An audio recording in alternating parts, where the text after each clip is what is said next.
Welcome back. We are going to be looking at the final 3 subclasses for the Bard class. Hopefully they're as good as the first 3. We really enjoyed them. Hope you enjoy. Spot on. Let's get to it. Bam! What do we have first? Is it swords? Is it shadow? Okay. Is it the shadow one? First up, we are going to be looking at the College of Swords. The S words. Swords. And who doesn't like them? Swords and Shadows. Okay, I get you. That took a sec. The S words. I was just mispronouncing swords. Swords. Oh. Okay, this got really confusing. I have no clue what we were doing. What happened? What? So communication, guys. Bailey managed to make 2 jokes in one by saying S words, which means both S wards, which as in swords, as in swords, and S words as in College of Shadows, and no, it's College of Whispers. I'm idiot. Yeah, I am idiot. You are idiot. I was just following you. My joke. Don't follow, Igor. Don't be a sheep. Fuck. Okay. Well, starting at 3rd level in the College of S words, bonus proficiencies. You gain proficiency with medium armor and a scimitar. If you're proficient with a simple or martial melee weapon, you can use it as spellcasting focus for your bard spells. Pretty much essential to a class, to a subclass, I mean. It's setting up what you'll need in order to function. Yeah. It'd be disappointing if it weren't there. And the fact that you can use your weapon as a spellcasting focus means that you don't have to choose the way of the sword or the way of the magic. Yeah. Additionally, I think there's a lot to... Oh god. Vibrations. I think it is a lot to sell this archetype as artistically swords skilled, if you know what I mean. Because usually you're supposed to use your instruments. In fact, you can use a sword to replace an instrument. Means your sword skills are going to be very flashy. Yeah, your weapons speak for you. Yes. Almost, you make the fighting look like an art.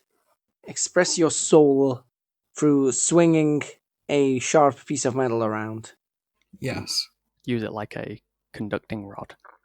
One of those, Ooh. What are they called? Yes. Or like, baton. Is it a baton? What am I thinking of? I don't know. Point is, it sells the class, or the subclass in this case, thematically, for me. Yeah, it's a conductor's baton. Nice. I feel like Sounds weird. You could use a sword or a staff or something in that manner. Okay, anything else at 3rd level?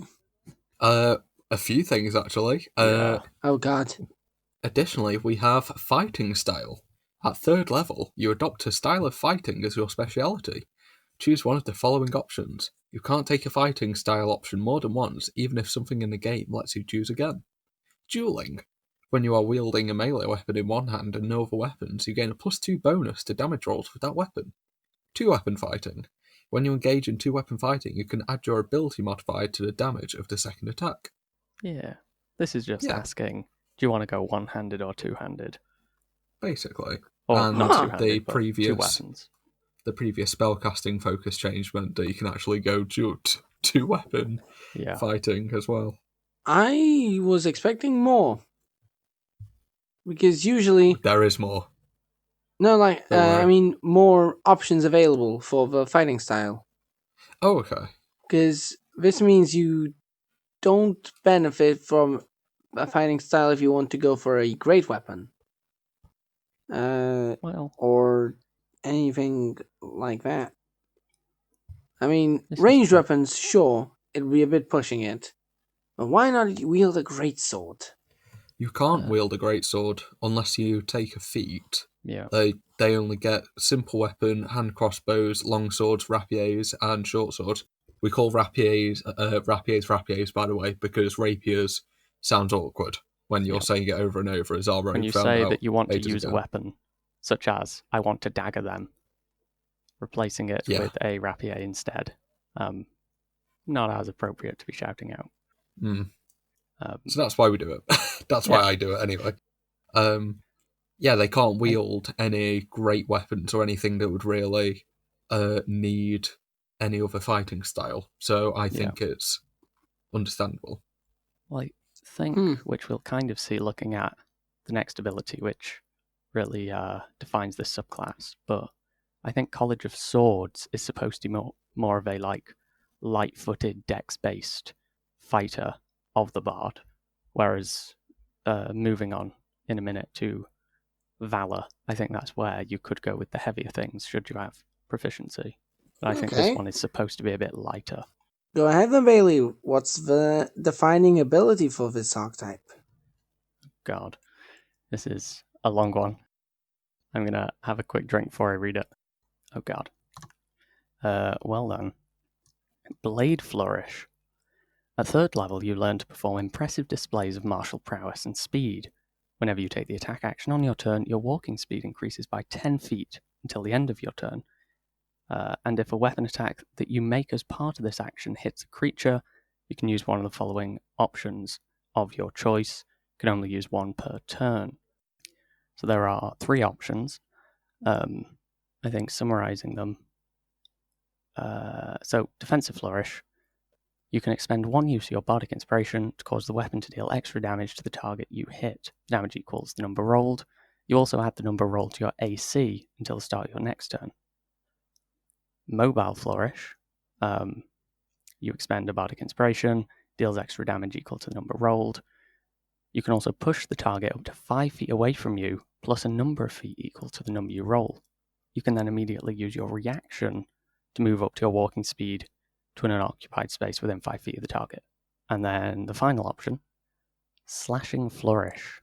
You spend a Bardic Inspiration, deal extra damage, and deal extra damage to the target you hit, and to any other target of your choice within 5 feet.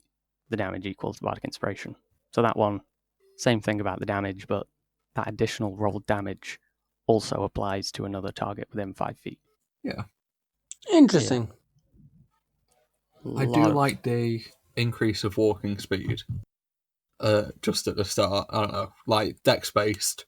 Like, woo, you can't catch me, type thing. Choosing to attack means you get to move a bit more. Yeah. Although, if you are within attack range of someone, you have to, it's only when you take the attack action that the speed is increased. So you may be getting reactioned a lot unless you somehow disengage. Yeah. Mobile it's more feet. beneficial once you take them out. Mobile feet is also a good option. Yeah. I like this. There's a lot of reading to it, but there is. It gives you a nice set of abilities. It does, I think. Looking at the them one then, with one by one. pushing, however, mobile. Is that the one? I was only half paying attention to the names of them. Where it pushes, you can push the target 5 feet plus the number on the dice. Yeah. That doesn't always work. No. A lot of players use battle maps, which use a 5-foot grid. So unless you're using Theater of the Mind, that might work. But I mean, you're essentially pushing them either an additional 5 or 10 foot, depending on what you roll and what your die is. It's just rounding it. Yeah. Yeah. I don't know. Could have been done better. With Defensive Flourish, I think it's lovely. This is the best one out of the bunch, I think. It really is. Added AC, when you get up to the higher numbers, or even on the lower numbers, a +6 to your AC. Yeah. Naughty, honey. Having a D12 by like 17th level or whatever, being able to add 12 to your AC for one round, it's pretty nice. What would your AC be like by then as a bard?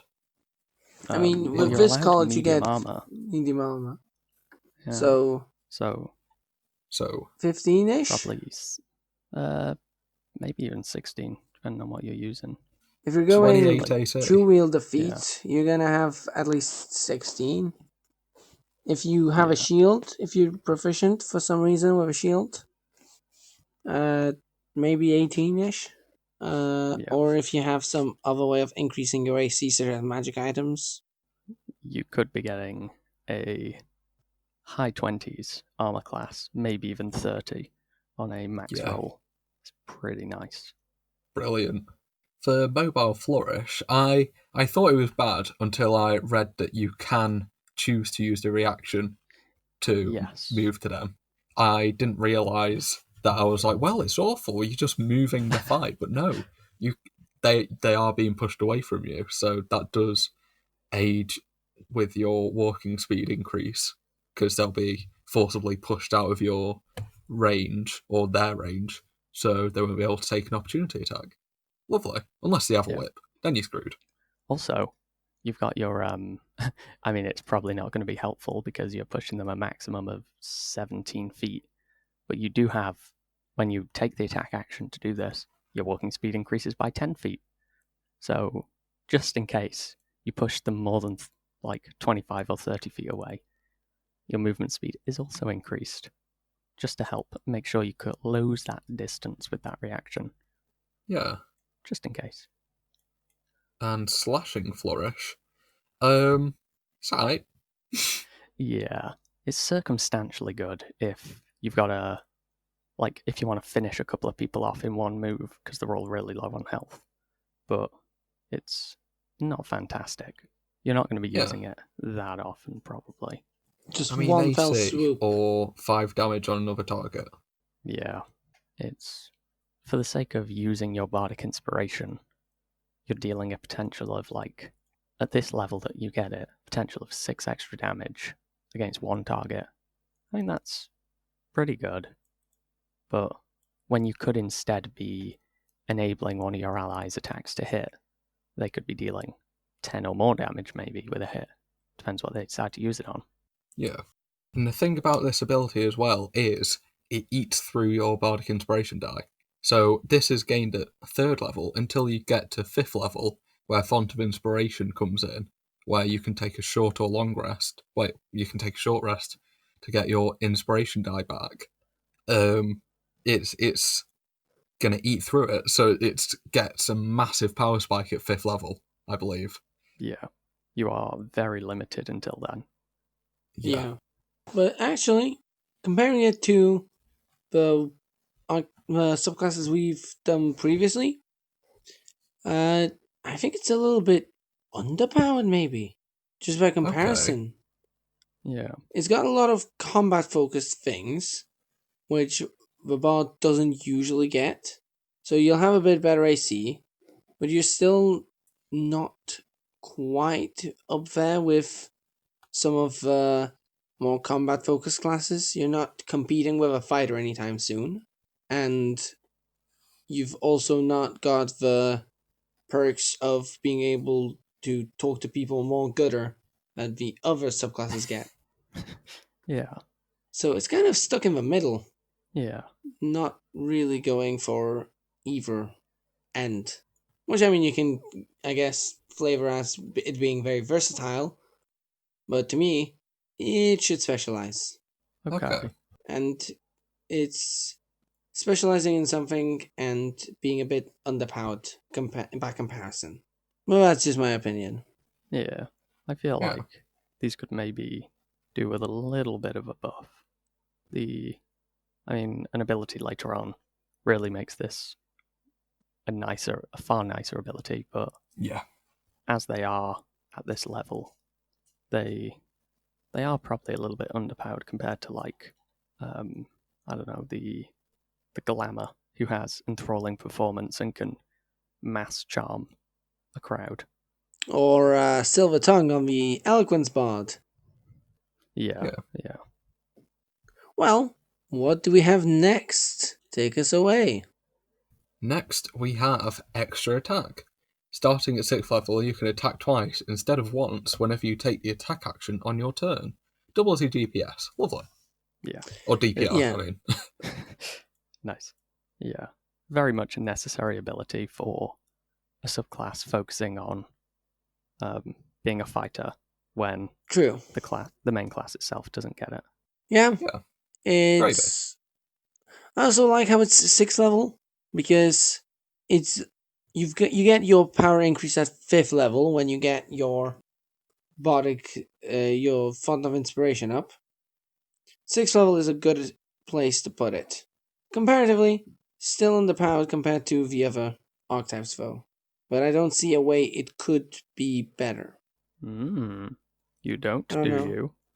I don't think I'd change it because it's good as it is. I think the other subclasses could use maybe a bit of nerfing, especially Eloquence Bard.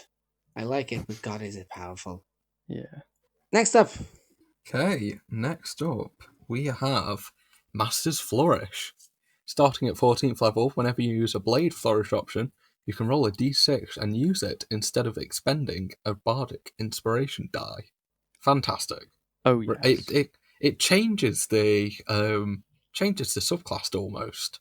Yeah. So now instead of focusing on using all your Bardic Inspiration die on the Flourish, do you have to use a bonus action for the Flourish? No, it's just a thing that happens. Yeah. So you can now focus on being more of a team player, so to say. Yeah. More than you hopefully already are being as a bard. Yeah. Okay. This Yeah. ability, it means that you're constantly able to use your flourishes, and then when you want to, you can really invest and use a Bardic Inspiration to get that more powerful version of it. Yeah. That sells me. Okay. This is the ability that brings it all together, really. Yeah. That's the one you're waiting for. Mm-hmm. In fact, it's a bit harsh, but I wouldn't choose this archetype unless we were starting at a high enough level that I can get this ability pretty soon. I Because agree, to be fair.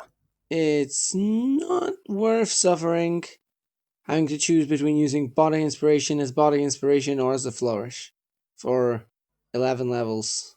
Yeah. It's a little bit... But this 14th level ability brings it all nicely together. And also, I'd like to point out at this point, with your magical secrets, you can choose spells more befitting of a melee caster, such as paladin spells. Yeah. This is true. Or Zephyr Strike, because that's a cool spell that no one knows about. Never heard of it. No one ever has heard of it because it's a ranger spell. And a ranger exclusive spell at that. And no one plays the ranger. No. So no one bothers checking what cool spells it might have. Yeah. I think Zephyr Strike might actually be an original spell. Like, not a Xanathos guy spell, like an original spell. Original. Yeah. I'm gonna check now. Oh my god. It is Xanathar's Guide. Oh, it is Xanathos guy. Okay. Yeah. I was having my hopes up they gave a cool spell to the ranger, okay? No. No. How dare you mention them? Still. How dare you? Flavorsome and not worth playing until level 14. So just wait until then. Yeah. But once you do hit level 14, ooh, it's juicy. Because you're going to be able to use every turn that Blade Flourish. Yeah. It's going to be a standard for you. Just gotta wait till level 40. Just gotta wait till then. Or play a campaign at level 14. No. Every campaign starts at level 0, Igor. Come on. Yeah. What kind of fantasy world have you been living in? Ugh. I mean, we're playing Dungeons and Dragons here. So? Moving on to College of Valour. Ooh.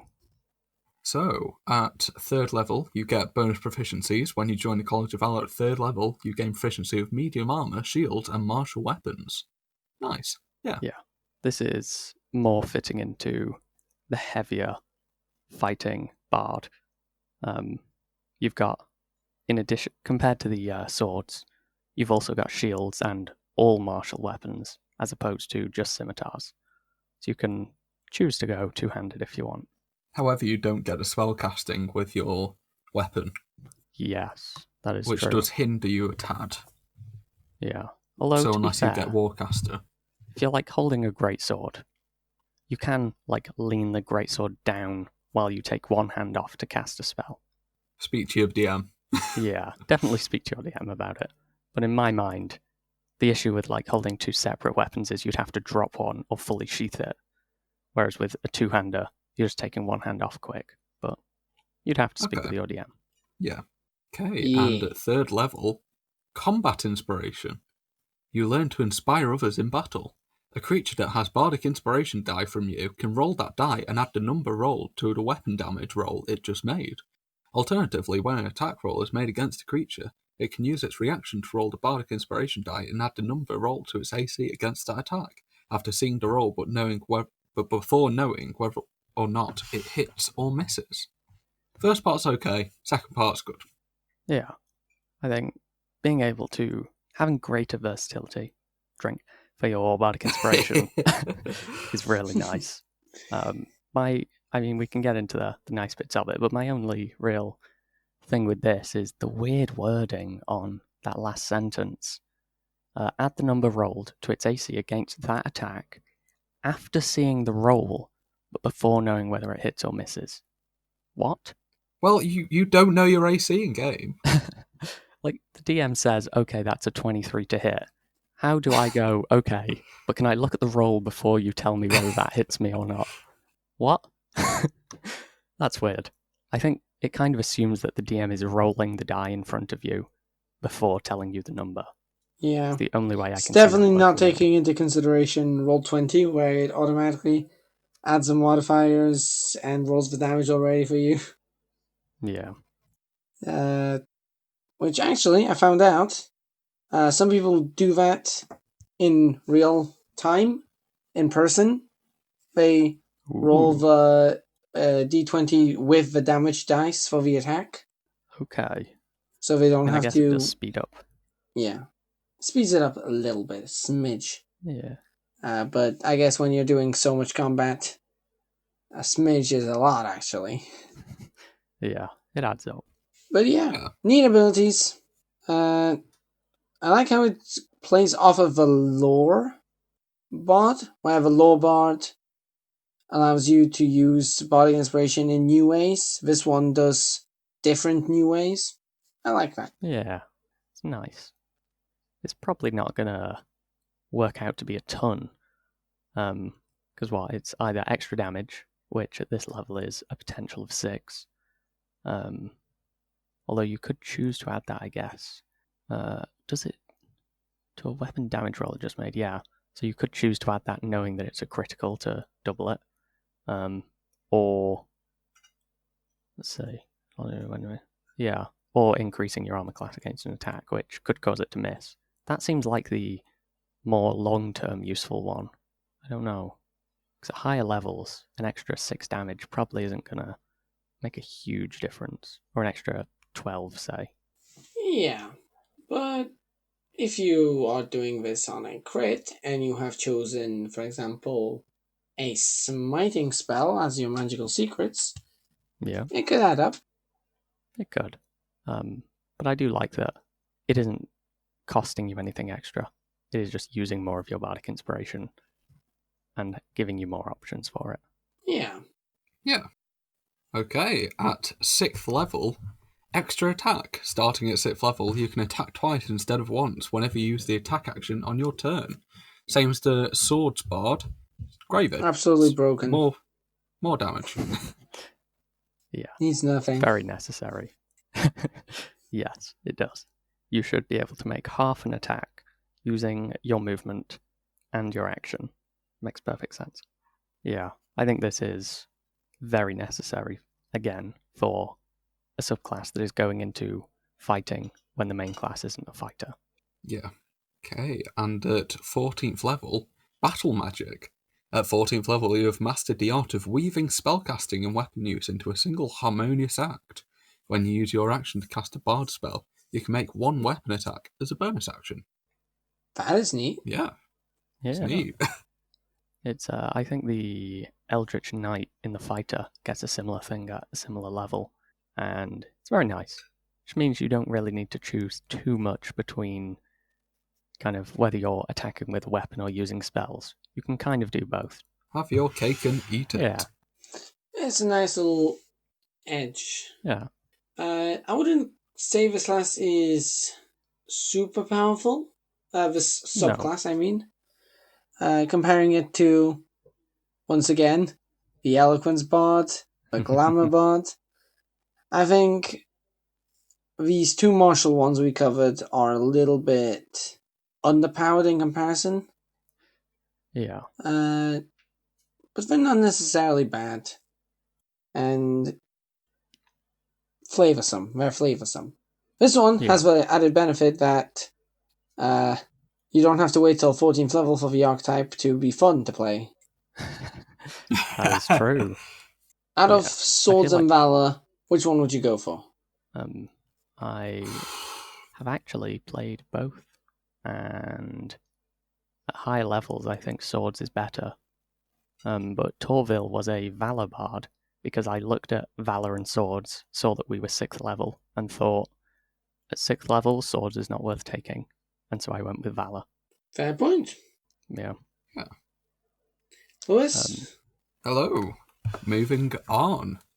College of Whispers. I love how you guys just straight up... Like, Bailey's the only one that answered the question. I personally would go Valour most of the time. Swords only at level 14 plus. Because Swords I was dodging the question. Yes. I'm sorry. Yes, you were. I picked up on that. I don't know. I haven't played either of them. Fair. If I had to, probably Swords, since I like the extra flourishes. But, you know. Swords is the cooler one. I feel like Valour is just nice additions that encourage a play style but don't really add much. Valor's the nerdy teen that doesn't get all the girls at the start of the high school year, but by the end they're smart and hip and whatever, and all the girls want them. But they're like, no, you rejected me. Wow. Okay. Interesting comparison. Moving on. No, I just wanted to add quick. No. Okay. Before we move on for a second time, Valour, I mean, kind of reading the description, it's supposed to be you're keeping alive the memory of the great heroes of the past. So you're telling tales and stuff. But, I don't know, Valour to me, there should be something more valorous to it. Like, I feel like Valour is bravery and honour and things like that. There should maybe be more of like an ability to do with the frightened effect, or I mean, that's what counter charm's for. By the way, that's why you have counter charm. No. No. Yeah, I feel like you should have like you're immune to the frightened effect as a higher level ability in it, or if you're supposed to be keeping alive the memory of great heroes, you should have like a bonus to intelligence checks or memory checks or history checks. I don't know. Yeah. Yeah. Something I like see that. A reflavoured stone cunning from the dwarves, but applying specifically to tales of old. Yeah. I'm also going to point out before we move on, Lore and Valour only had one ability for 6th and 14th level, and a minor proficiency thing at 3rd level alongside the 3rd level ability. Whereas the other archetypes we've covered all were jam-packed 3rd and 6th level, full of all sorts of flashy goodness. This is true. I don't remember if Swords had any other abilities. I think Swords was with the Valour. Swords got the fighting style. Valour and Lore only have one real ability for each level the archetype gets abilities at, whereas all the others were jam-packed full of creamy goodness. Yeah. Don't say creamy. I will say creamy and you can't stop me. How dare you. God. Creamy goodness. Okay. College of Whispers. At 3rd level, first one is Psychic Blades. When you join the College of Whispers at 3rd level, You gain the ability to make your weapon attacks magically toxic to a person's mind, or a creature's mind. When you hit a creature with a weapon attack, you can expend 1 use of your bardic inspiration to deal an extra 2d6 psychic damage to that target. You can only do so once per round on your turn. The psychic damage increases when you reach certain levels in this class, increasing to 3d6 at 5th level, 5d6 at 10th level, and 8d6 at 15th level. Discount Rogue! Yeah, it really Yeah. is. But the theme of the College of Whispers. not bad. Yeah, it is a nice ability. Yeah, the theme of the College of Whispers, we'll kind of see it in more of the later abilities, but it is a mirror to the glamour that kind of feels very roguish. And I did get a Does bit what? of a vibe with the Whispers name, the psychic damage, the toxic to the mind. It does kind of give off a almost Shadowfell, but not quite theme, Ooh, which is very contrasting of the glamour's constant mention of fey magic. yeah, It makes sense. yeah. Yeah. Just a quick thing on the description of the College of Whispers. It comes up with a great idea for roleplay of feigning to be another college.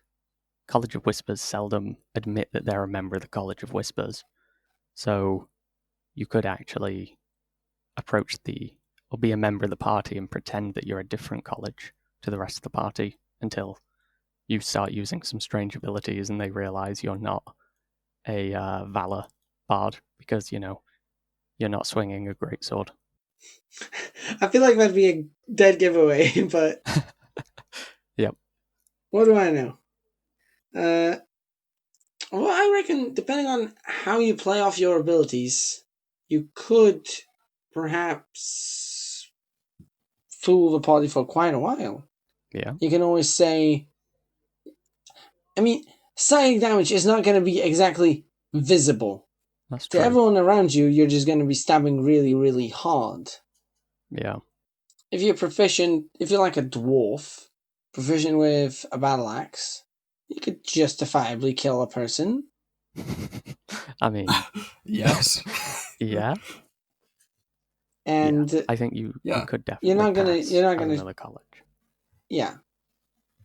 Especially if you pick up some cool spells with magical secrets Ooh. at later levels. But first, let's get through these goddamn class abilities. Yes. What do we get at 6th level, guys? Well, before that, at 3rd level, you get Oh. another thing. Fuck's Words sake, of I terror. forgot to read this. At 3rd level, you learn to infuse innocent-seeming words with an insidious magic that can inspire terror.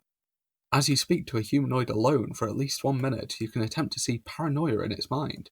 At the end of the conversation, the target must succeed on a wisdom saving throw against your spell slave DC, or be frightened of you and another creature of your choice. The target is frightened in this way for 1 hour until it is attacked or damaged, or until it witnesses its allies being attacked or damaged. If the target succeeds on its saving throw, the target has no hint that you tried to frighten it. Once you use this feature, you can't use it again until you finish a short or long rest. This is very much a mirror ability to Glamour. Indeed. Yeah. They came on the Unearthed Arcana at the same time, I believe. Yeah. Oh, I like this ability. I think I like this ability more than the Glamour one.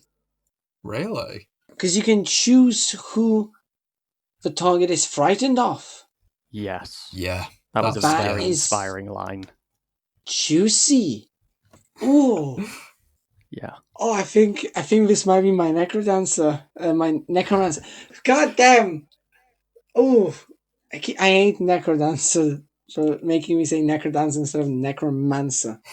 Ooh, that tricky bard. And But yeah. the fact that they don't know that you tried to frighten them, Yes. if they succeed, That's important. yeah. Or else Also, depending fights on are what the ensuing. conversation is about, It doesn't you could. specify, it's just that you're seeding paranoia. So if you're talking about apples, like you might just throw in line of like, oh yeah, you know that wizard over there, he killed a man over apples. Well, you know, I like Granny Smith. And just like you're using words in order to... And it's magical as well, so it's not fully... I mean, you don't even have to, according to this, you don't even have to mention other people. You could be talking about anything, and for some reason, the target is suddenly paranoid of someone else. That could be really good. I like it. Yeah. Go ahead and tell me what the 6th level ability does for the Whispers. At 6th level, it's weird to see extra attack, then a really long paragraph. Yeah. For some reason, you get extra attack twice, but whatever reason, it's amazing. Yeah. At Mantle of Whispers, at 6th level, you gain the ability to adopt a humanoid persona. When a humanoid dies within 30 feet of you, you can magically capture its shadow using your reaction. You retain this shadow until you use it, or until you finish a long rest. You can use the shadow as an action. When you do so, it vanishes, magically transforming into a disguise that appears on you. You now look like the dead person, but healthy and alive. This disguise lasts for 1 hour, or until you end it as a bonus action.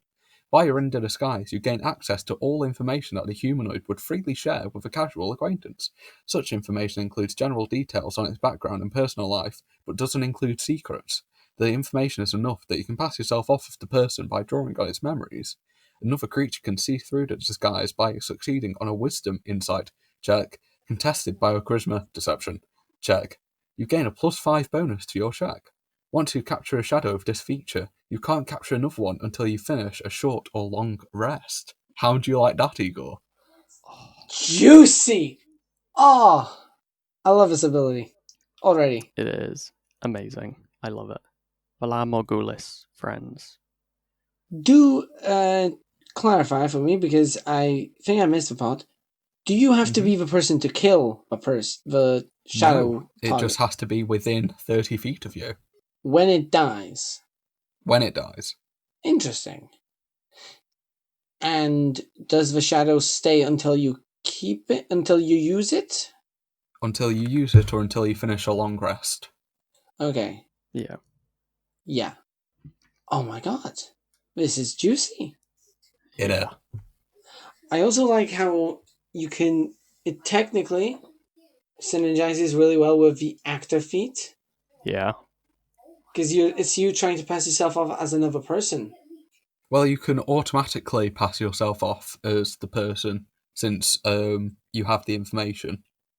Well, yeah, but if someone tries to roll that insight check against you... Oh, yeah. I get you. It's you trying to pass yourself... Oh my god. Yeah. I love this ability. You get a +5 bonus to your check as well. Yeah. That's... Assuming +5 charisma with expertise in deception at 20th level. That is a, +22 on your check. And if you have active, you're also rolling it with advantage. Yeah. Just get a 42. Any lower than that in your disgrace. It's true. I like Amazing. It Juicy. Also, glibness. If you cast the spell glibness on yourself. Ooh. This is true. Minimum of 37 at that level. I like this ability. It plays a lot into other stuff the bards have access to. It does.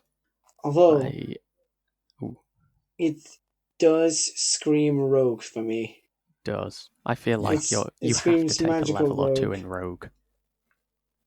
Maybe not having to take a level or 2 in rogue, but you're definitely building a rogue when building this kind of bard. Yeah. If you know what I mean. It's just so nice. I don't believe there's a cap on how many times you can do it as well, so you can go through a castle, assassinating people, taking on their appearance, assassinating someone else, taking on their appearance, and just doing that continuously until the castle's gone. Once you capture Shadow with this feature, you can't capture God damn it! Yeah. No! It's a shame. Ugh! That would be so good. I was thinking, TF2. Okay. There is a spy weapon called the Great Reward, I believe it's called, where when you kill someone, you automatically take their appearance. Oh my god. And you can't disguise. and their body immediately disappears from sight. That's nice. It's good. Yeah. I really like this ability. I like that it encourages, again, non-direct combat solutions. You probably are going to be killing people, but it allows you to do more infiltration and social solutions to problems, which is nice. Yeah. I did just have one question about it, though. Uh-huh. If that humanoid is resurrected, do they get their shadow back? I think you're capturing it. You're not keeping it or destroying it. Okay. So I'd say, personally, if I were DMing, I would say they don't have a shadow until you expend the use. Yeah. 'Cause is that like a tell sign that someone's infiltrated when you find the body and you lift it up and there's no shadow beneath it? Or if you resurrect them, they don't have a shadow for a short while? It's a weird one. I'd say that while you have the ability active as well, you have two shadows. Ooh. One of which is cast of the person who you stole. Okay. That's Yeah. what I think the last if I one were is- running the character, that's what I would ask for anyway. Yeah. Just like in Doctor Who, if you have two shadows, then you're something's off. Okay. I haven't watched Okay, it, I can but see that. Okay. Yeah. It's the library one. I've not watched Not Doctor Who sagely. either. Yes. Yeah. But I Yeah. really Jake, like Bailey, this. we gotta make a Lord of the Rings reference, so Lewis feels Lord of the uncomfortable. Rings reference. Why? I don't Because know. you made a reference What? to Doctor Who, and we haven't watched Doctor Who. Can't really It's a think of anyone who joke. disguises as someone else in Lord of the Rings, except for magically anyway. I mean, spoiler alert for Lord of the Rings, but Frodo and Samwise disguise as orcs when they're on the way out of the fort near Shelob. I was just gonna watch that. Come on.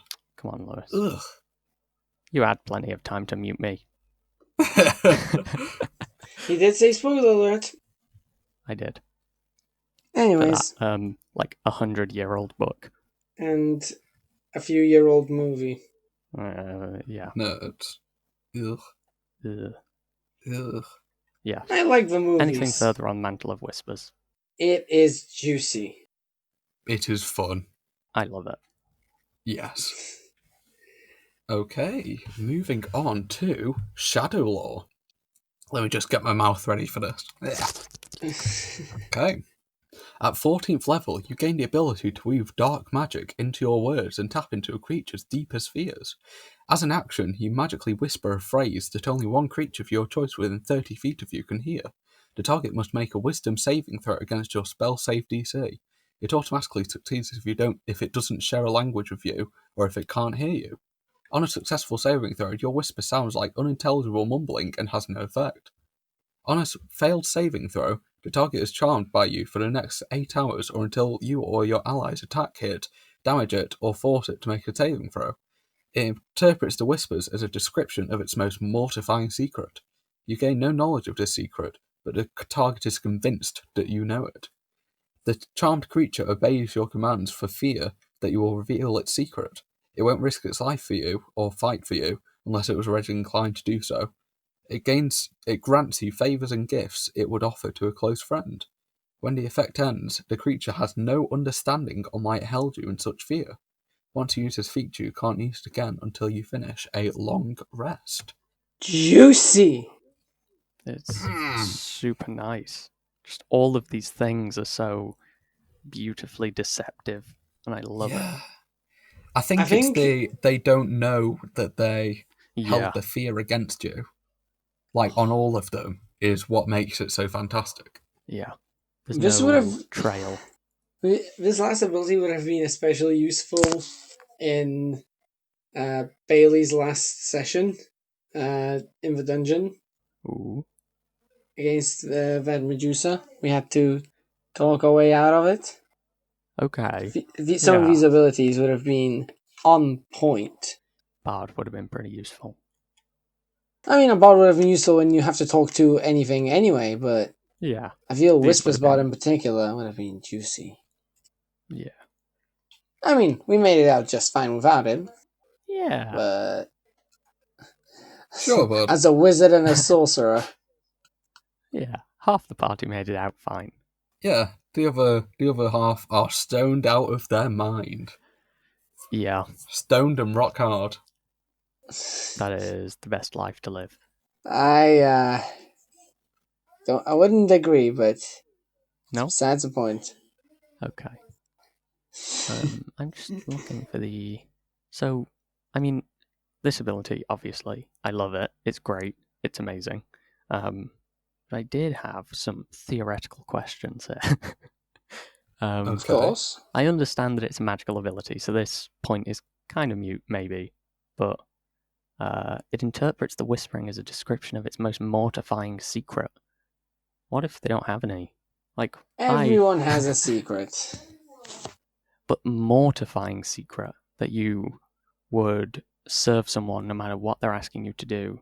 Or, well, not quite no matter what they're asking you to do, but you would obey all of their commands for an hour because it could be risked coming out. Is it an hour? No, it's 8 hours.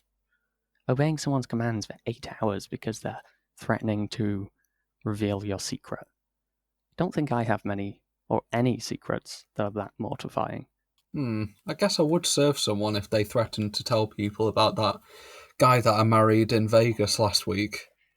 Yeah. Yeah. Or Yeah, the baby that sounds I like the killed. kind of like the kind of secret. Yeah, those aren't secrets though, Lewis. Come on. Yeah, You made a big show of yeah. it. Yeah. There was a ritual, there were fireworks, in and out of bodies. For which one? You decide. I thought they happened the same time, Lewis. Yeah. How else do you get married? God. I find, like, that point, it's a very, very interesting idea.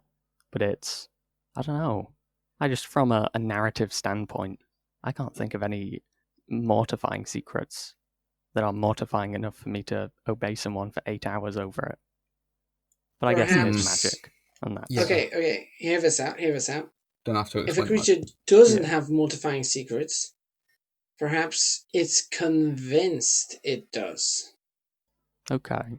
Yeah. For example, magically you creates magically a secret. convinced that it has been found murdering people. I don't know. I can't think of anything good at the moment, but if it's magic, you could work it out somehow. If it doesn't have mortifying secrets, it was charmed into thinking it had mortifying secrets. Because surely, if it's a living, breathing thing, it must have had some form of experience within its lifetime where it made a decision that could have possibly turned into a mortifying secret. Okay. Maybe the magic convinces them of a different, inconsequential end to that. So, like, maybe when they were younger, they threatened to steal something from someone's house, just as like a teenage thing. Yeah. If they didn't decide to do that, but you convinced them that I did, and they accidentally something happened and they accidentally murdered the woman who they were stealing from, then it's inconsequential to their life as a whole. Yeah. But if it were to be revealed and they believe that it is something that could be revealed, then that could work. I mean, it's magic. Don't have to explain it. Yeah. I think that's kind of the umbrella catch there. It's magic. It happens. But just interesting to think about, I think. Yeah. Also, we somehow have to make the recording over an hour. So Lewis has enough to cut down. It is over an hour. Yeah. We're fine. We Gucci. What time is yours showing, Eagle? I mean, 1 hour and 9 minutes, but I assume it wasn't that for a while. I was doing whispers. 40 minutes will be cut. Yeah. I think it's also worth noting on this, though, the next line as well. You gain no knowledge of this secret. So, to make sure that it's limited and you're not abusing it, you have no clue what the secret is, if it is a mortifying secret. It really reinforces the idea that this is a deceptive subclass. You're feigning knowledge, you're pretending that you know these things when you do not know these things. Although, I mean, at that point, you might be able to somehow figure out the person's secret. Ooh. I mean, we covered this.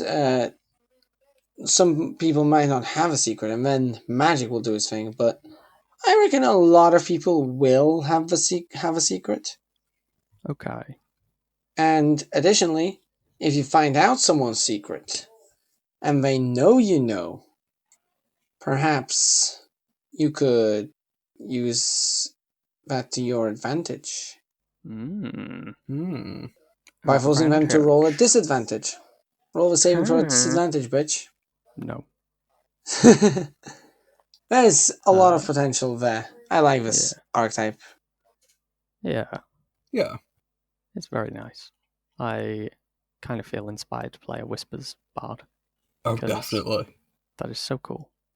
I love that it does really... What's the word I'm looking for? Encourage. That's the word. I don't do it often. It does encourage you to find non-combat solutions a lot of the time, because most of your abilities, they are either take so long or they go away if you do try to have combat with your targets. And then just in case, you've got psychic blades. Yeah. The problem I have is this archetype requires you to play the long game and play the roleplay game. A lot of our games just don't have that ability. Like, you might be able to infiltrate a castle and do a bunch of cool stuff there by talking to people as someone else, but are you going to get the chance to do that? It's a good question. Yeah, that's a depressing question as well. Yeah. I feel as though that's more reflective of our both playstyle and DM style. Yeah. I mean, for the first several sessions, you guys have traveled with no agency of your own. And actually, I need you guys to determine where you're moving now that you can move on your own without someone sending you somewhere. Yeah. Just an aside note. I need you guys to do that for me before Thursday. Yeah. Wow, we go giving away what day it is. I didn't give away what day it is. Yeah, you did. I just said I needed it for Thursday. The listeners know that it is before a Thursday, which means that it's probably not a Thursday. Probably. Yeah. It could be a Thursday. I could be doing it a week in advance. But you would say next Thursday. I wouldn't have. I'm an idiot. Yeah. So what are our opinions on the 3 bard classes that we've just reviewed? I think the first 2 are okay. Whispers is amazing. Yeah. I think the first 2, I'm looking through them, like, as they are, they seem fine. I mean, swords, maybe with the flourish, very painful to make decisions there, whether or not you're using it, but swords and Valour, they seem fine until you look at the other bard colleges and realise that they're all better. Those 2, they're okay, but they don't quite weigh up to the rest. Which was kind of my problem. But honestly, not bad. Whispers I'd definitely play if I knew I'd get the chance to do cool shit with this, such as infiltrate places. See, the problem with that is, ideally you want to be doing that sort of stuff alone. Yeah. If you're part of a party in session, you're not going to get a chance to do that. Yeah. Without having everyone else sit at the table and just watch you play. Probably not going to be able to do it. I mean, if everyone's up for it, then you definitely can. But I know that, at least with our group, I don't think everyone would sit for several hours to watch other people play. I mean, it kind of happened anyway during your Saturday game. Yeah. It's It's not as fun to just watch someone else play while you're Oh, I sat wasn't there. watching. I Yeah, wasn't I know. watching. Exactly. That's why I'm saying it's not as fun. It's sitting there with a character sheet, but not being able to play isn't as fun. And so I think solo missions, they can be fun for the person playing, and maybe for the people watching, but usually not. The only alternative is a party of roguish characters where the entire Ooh. party goes on a stealth mission. That's an option. Or just, do it during a downtime. Like, Yeah. set it up so that it's just you and the DM doing it. There's options, but I'm afraid, personally, Eloquence will probably be my choice when it comes to favorite bard subclasses. Because Silver Tongues, I know I'm going to be able to use that. Yeah. I know I'm going to that's be a able to guaranteed usage. benefit of these from those abilities. Because they're fair. I can use them. They're powerful, Yeah. but that's not going to stop me from using them. Yeah. Also, it's just how I play my charismatic characters. Not a lot of them think in advance. Davriel comes up Right, with fair. shit on the spot. Like, Yeah. that smooth talking. I just had to wing it because Cassandra was being quiet. This is true. Although you rolled amazingly well. I did roll amazingly well, but I think that it was was mostly down to luck. consistently low to high 20s. Look. Okay, that's the end of Bard. I hope you enjoyed, and I hope this is at least a little bit useful for any of your D&D exploits. If we have Bardic inspired, Bardic inspired you to play a Bard, good.